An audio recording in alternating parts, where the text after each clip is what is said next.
প্রাচীনকালে মানুষ যখন প্রথম আগুন আবিষ্কার করলো তখন এটা ছিল বেঁচে থাকার সবচেয়ে বড় অস্ত্র।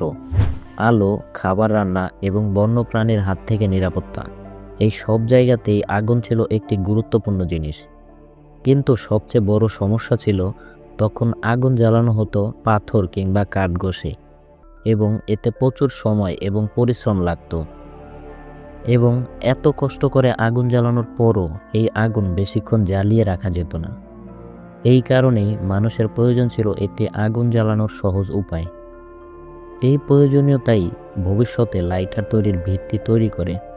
এরই ধারাবাহিকতায় 1823 সালে জোহান উলফগ্যাং ডবেইনার নামের একজন জার্মান বিজ্ঞানী প্রথম একটি আগুন জ্বালানোর রাসায়নিক যন্ত্র আবিষ্কার করেন, যার নাম ছিল ডবেইনার্স ল্যাম্প।